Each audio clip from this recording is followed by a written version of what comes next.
je me dois de retracer certaines choses, sans vouloir être avocat de Elvis Kemayo, mais je devrais quand même souligner une certaine chose.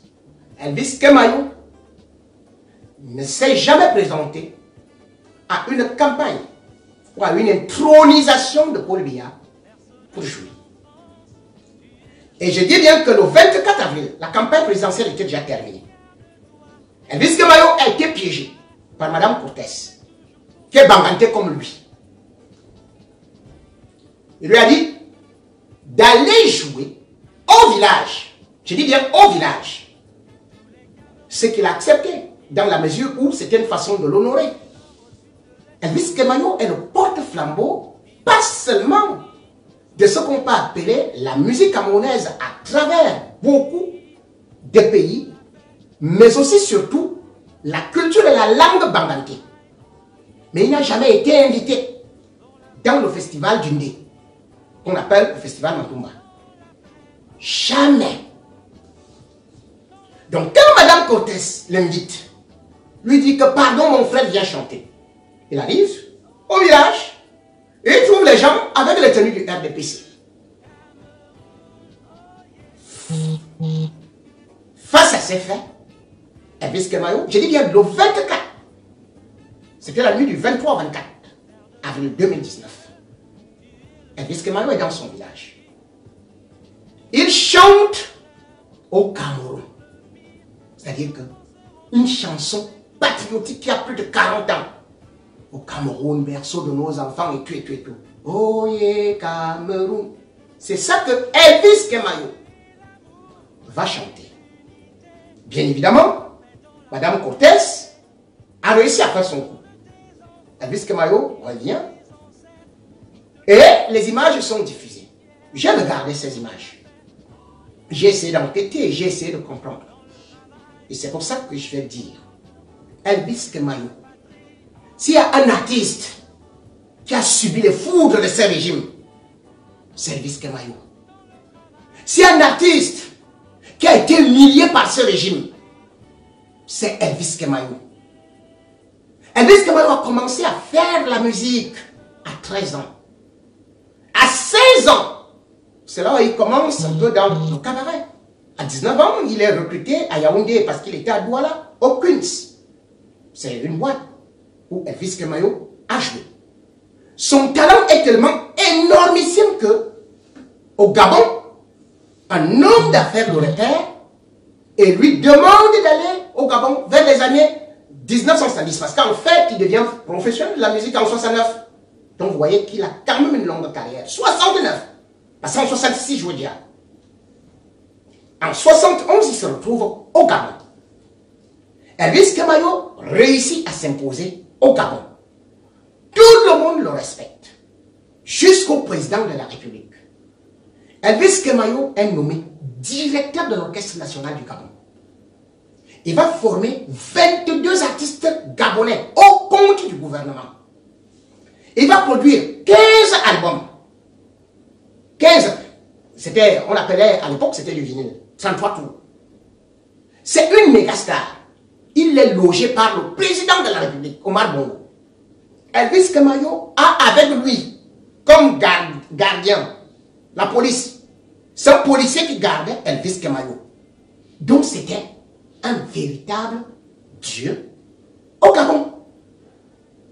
C'est quelqu'un qui était respecté au Gabon. Et il a commencé à monter des émissions de variété au Gabon qui étaient très appréciées. Lorsqu'en 1984, il sort un pot pourri qui devient un véritable album à succès, c'est là où les autorités camerounaises se rendent compte que le Gabon est en train de profiter d'Elvis Kemayo, ou bien qu'Elvis Kemayo est en train de hisser la musique gabonaise à un niveau très élevé. Ils vont donc faire qu'Elvis Kemayo vienne au Cameroun. Elvis Kemayo est reçu par le ministre de l'Information et de la Culture qui s'appelait à l'époque Georges Ngango, ami personnel de Paul Biya. Georges Ngango fait une note, lui demande d'aller voir bien sûr, le directeur technique qui était un certain Essomba, et par la suite, qu'il envoie au niveau de la CRTV. À la CRTV à l'époque, c'était Etoga qui était directeur général. Elvis Kemayo va se présenter auprès d'Etoga, et Etoga va l'envoyer voir le DGA. Et le DGA lui dit, le chef de l'État, tout comme le ministre vous a dit, nous a chargé de vous communiquer, de ne plus rentrer au Gabon et de travailler pour le Cameroun. Donc, je propose que je te donne 3 jours pour créer une émission. C'est comme ça que Elvis Kemayo abandonne tout au Gabon. Il revient 2 jours après. Il présente ce qu'on appelle un pilote. L'émission s'appelle Tam Tam Weekend. Télépodium. Parce que Tam Tam Weekend, ça avait été créé par Rémi Nkomba. Elvis Kemayo présente le projet. Il n'y a pas les moyens que la CRTV a, mais la CRTV lui dit, comment tu peux faire pour produire ça? Elvis Kemayo dit, je vais me débrouiller à trouver des sponsors. Résultat des courses. Entre 86 et 88, Elvis Kemayo va faire des télépodiums, la plus grande émission de variété en Afrique. Et mieux, Elvis Kemayo, on va lui proposer, alors qu'il avait 4 fois le double du salaire, on lui propose 250 000 francs à la CRTV. Il accepte. On lui fait comprendre que par la suite, il devra avoir 30% sur les publicités qu'il va amener. Mais lorsque Elvis Kemayo commence à amener 20 millions par mois, je dis bien 20 millions chaque mois, télépodium, on a continué à lui donner 250 000 et l'autre argent qui devait lui revenir, c'est-à-dire que 30%, c'était plutôt un chèque que Sumoka, c'est-à-dire que la société qui sponsorisait l'émission, reversait au directeur général de la CRTV. Donc Elvis Kemayo était grugé. Il était escroqué. Néanmoins, il continuait. D'ailleurs, plus c'est lui, Sumoka, c'est Sumoka qui, parce qu'il n'avait pas de véhicule, il va obtenir ce qu'on appelle échange de services. Sumoka va lui offrir une Pajero avec laquelle il va d'ailleurs souvent transporter les artistes. Mais quand Elvis Kemayo a déjà ce succès-là, Mendoza va arriver parce que d'abord en décembre 2017, on va commencer à lui chercher des problèmes. En disant qu'il a eu organisé une émission spéciale où les gens ont bu du champagne. Et pourtant, ce n'est ni la CRTV, ni lui qui a acheté cela, mais c'était des sponsors. En 2008, en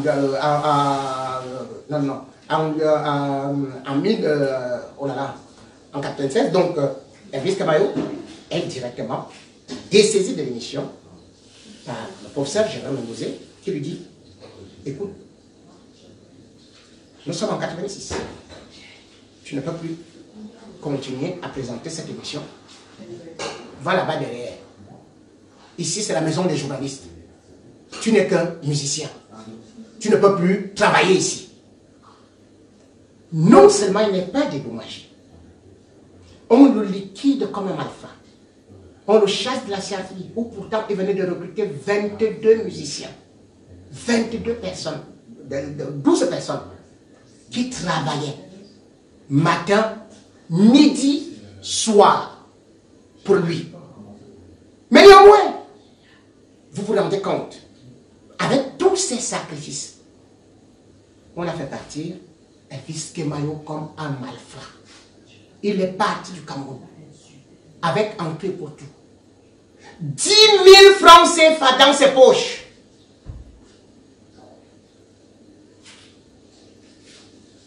Il n'a pris que l'avion. Et tout ce qu'il avait dans ses poches, il ne restait plus que 10 000. Il est venu à Paris. Il dormait par terre pour se refaire. Jusqu'à ce que Elvis Kemayo a réussi à se remobiliser. Après que le Cameroun l'ait ruiné. Jusqu'à ce jour, que ce soit pour les Lions indomptables, que ce soit pour les fêtes, on exploite depuis plus de 40 ans le morceau d'Elvis Kemayo au Cameroun. Mais on ne lui a jamais reversé les droits d'auteur. Et quand bien même il rentre au Cameroun, parce qu'on lui dit, reviens au Cameroun, maintenant encore proposer quelque chose, parce qu'en 1990, JPS le nomme directeur artistique de sa maison de production. Il part au Cameroun, il fait encore preuve de beaucoup de choses. On le balaie. En 2011, il va se présenter comme président du conseil d'administration de la SOCA. Le gouvernement exige qu'on le liquide et qu'on place plutôt Odile Ngaska, qui n'avait aucun album. Il faut vous rendre compte. Elvis Kemayo qui avait les mamas que vous connaissez très bien. De revoir, c'est mon désir. Vous connaissez tout ça. Une voix crémeuse. Une voix mielleuse.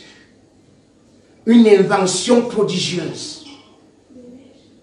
Et ce garçon, pour la jalousie, et parce qu'on voulait lui imposer ce qu'on impose à Roméo Dika, et que lui l'a refusé, finalement, on l'a sacrifié.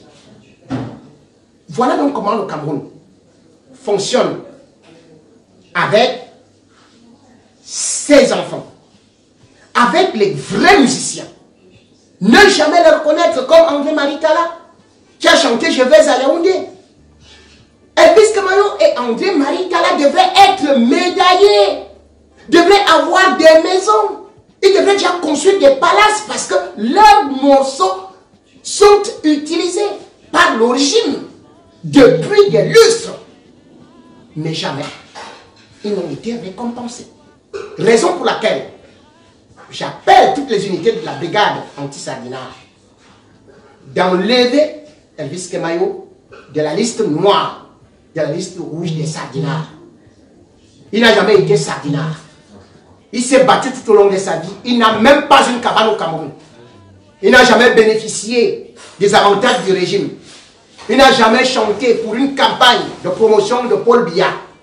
Il n'a jamais été, pendant les campagnes présidentielles, pour faire la talakou au régime. Donc, c'est cette doléance que j'avais par rapport à certaines choses qui ont été dites et qui étaient totalement fausses. Parce qu'aujourd'hui, des artistes comme Elvis Kemayo, des artistes comme André-Marie Talla, nous en avons besoin.